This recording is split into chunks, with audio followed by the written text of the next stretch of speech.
Hello everyone, and I'd like to welcome everyone first of all to Wellbeing Wednesday. I'd like to talk about an important topic today.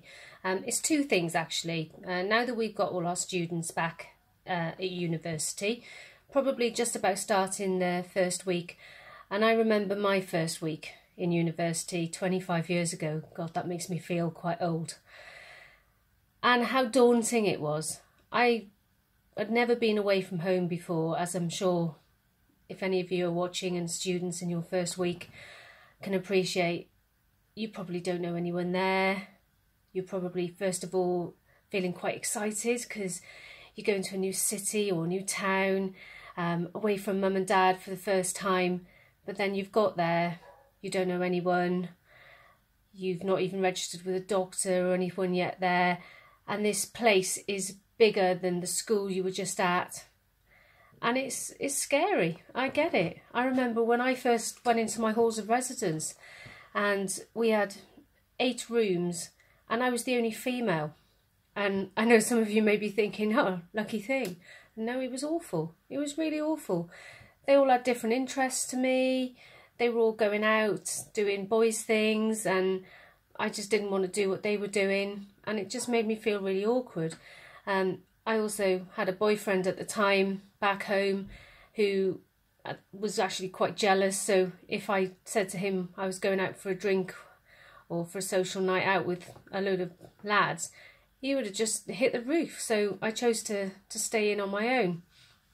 Also as well, at the time I didn't get a grant. I don't know quite how it works these days, but at the time you were given a grant and I didn't get one. I was studying law, so each book at that time cost about £30 for a brand new book, and you couldn't really get them second hand because they were always out of date, so you had to buy them brand new pretty much. So I didn't really have any other choice other than to get a Saturday job. So even if I did make any friends, they were all going off to the student union on a Friday evening, and I'd have to get an early night because I'd have to be up early on a Saturday to go and do my Saturday job. So the first few months were really difficult, and I got quite unwell, got a bit depressed. Nobody even spoke about depression then. You never had anyone coming out and saying it's okay to talk. It was unheard of. It was embarrassing. I couldn't tell my parents. I couldn't tell any friends. So I just got on with it, and as I've always done, I just hit the gym when I could. Luckily, after a few months, I did meet some friends in my seminars, Charlotte and Catherine, who I'm still extremely close friends with today. And in fact, Catherine's just followed me around the country and now lives here with me in Portishead, just outside Bristol. And I was one of the lucky ones, and I got through it. But here in Bristol, by May this year, over a period of 18 months, there'd been 10 deaths, possibly all to do with suicide, or they were certainly unexplained deaths anyway. And out of those deaths as well, a lot of these could have been avoided in particular. Now, the university is aware of this, but there's just simply, at this stage in a time, not the resources available to help with all this.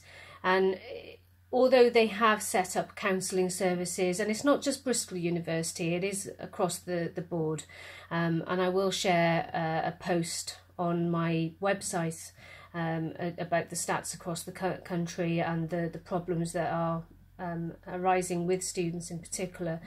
The important thing though, please, is that it is okay to talk, and if you are struggling with anything, either talk to a friend, talk to one of the welfare team. I've had a look at the Bristol University site. They have got a wellbeing site. It's on the bristol.ac.uk site. If you simply just type into a Google search wellbeing at Bristol University, and it will take you onto their site. From what I can tell, most of the wellbeing officers are only available between 9 and 5, and I appreciate that's not ideal because it tends to be the evenings that a lot of these things come to light. And then you've got, it says to contact the security team. I don't really see what the security team are going to be qualified to deal with or able to help if somebody's feeling really stressed or depressed or maybe suicidal. So that's also not ideal. And I understand from interviews with the press, etc., that has been acknowledged, and they are currently trying to pump a lot of money into the system to try and sort this out. They do say that you can have counselling if you're feeling stressed and depressed. Again, from interviews with students, because there is a lot of pressure on students, that waiting list can be anything from 6 weeks and longer as well. So again, that's not ideal. So the important thing is to be able to know that you've got someone that you can actually talk to, whether that is a family member, a friend, your lecturer, and they will point you in the right direction. Just whatever you do, do not feel that you're alone. There is also a number for the Samaritans as well. These people are brilliant. You can trust them. Everything's confidential. I will put the number on my site, but the number to call is 116123. Okay. I know as well from another point as well that some of the students have said is that to make matters worse, that and this has been in Bristol University in particular, that if you have been declared as maybe mentally unwell, then they've adopted a fitness to study program, which means then that if you're classed as mentally unstable to potentially do your course, then they simply just send you home. And then this has another negative effect on students, because then they just spiral even further out of control, maybe feel like they're even worse or a failure. And then there's no further treatment offered to them outside of that system. So again, there just needs to be more effort done there by the universities, not just to simply wash their hands with the students. They need to follow that through, find out what what treatment they're going to have, because that is another problem. Similarly as well in the workplace. Now, I think one of the important things that I will stress here is that a lot of workplaces and universities now will set up things like mindfulness, and I've practiced mindfulness as well. Mindfulness is not just about breathing. Okay, this is the important thing here. Mindfulness doesn't cure the injury at all. It doesn't cure the infected wound. It will just basically put a stitch in it. You need to carry on practicing, and you need to understand how it works. And there's no point just putting a band-aid on the wound and then just leaving it. You also need to educate the teachers and the managers as well. I'll give you an example. So in my situation, I worked in a highly stressful job. I'd had a serious accident about a year and a half ago, and I had to take quite a bit of time out of work. When I came back into the working environment, having seen occupational health, it was determined at that stage that I needed to have some reasonable adjustments made in the workplace. But at that time, they were making one of our other offices redundant, and there was an enormous amount of pressure on our office, which was staying open, to work overtime. And I was one of the more senior lawyers, so I had to basically carry the buck of a lot of the work. So all of those reasonable adjustments, coming back on sort of a phased return, all of that went out the window. And just very, very shortly, that pressure mounted up.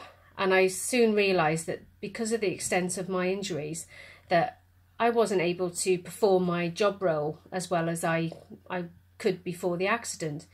But all I got from my seniors were, what's the matter? Why aren't you able to do it? And I kind of thought, well, it's probably because I had a very, very serious injury to my head and my face, and I was unconscious for 20 minutes. Maybe that's got something to do with it, but I'm also not a medical expert, so I don't know. So this went on for quite some time, and constantly being questioned and micromanaged, and told that more was to be expected of somebody with my qualifications and experience. It really knocks the confidence out of you and gets you down. And you start to believe that you are, I use that word again, a failure. And I just thought, maybe it is me. Maybe there is something wrong. And then we started this course on mindfulness at work. However, none of my managers came on it, so none of them were really that interested. But the skills of the man who took the course, he was great. He was really, really good. And it started helping with my sleeping. It really taught me to sort of empty the negative thoughts out of my mind and focus on the here and the now, and wipe out the past and stop focusing so much on what's going to happen tomorrow and next week and next year. And I really found something here. I thought, gosh, yeah, this is really working for me, and I appreciate it. It's not for everyone. But then I'd go back to my desk, coming out all feeling all, revised and fulfilled and happy, to, more criticism about my work and why I wasn't concentrating properly, to all of a sudden then getting an ultimatum, being called to a meeting, not a formal meeting apparently, but being called to a meeting after I'd been diagnosed with a condition of episodic depression, which was as a result of my very serious accident, in which I nearly died, and also the stress that I was under and the pressure I was under at work, and being told that I was now considered to be a threat, a serious risk to the company. And they basically gave me options of either leaving the company or going on a secondment unpaid, pretty much it. And I had a week to make that decision. I was kind of left in a bit of a state of shock after that. And didn't really know what to do. Even though I'm an experienced employment lawyer, I thought, is this actually really happening to me? It was only a week before as well that it was Mental Health Awareness Week, and we'd had this big talk at work about how if anyone is suffering from any form of mental health, it's okay to talk. It's okay to talk. Don't hold it in, make sure that you speak to someone. And my line manager had actually said to me after that, all I could think about in that meeting was you. And, less than a week later, she's calling me into a meeting and telling me, you've got these options and bye-bye, basically. So rather than just feeling like that victim again and coming out thinking, oh, that's my career over with, I did something about it. I'd had a sort of turning point after I did that mindfulness course, and carried on with mindfulness after that, and started actually practicing mindfulness and studying it myself because I was so interested in it, and it was kind of my cure. That on the back of my law and psychology and sociology days, which I studied at uni, I decided to carry on and do a master's in it. And then on the back of that, do my life coaching as well.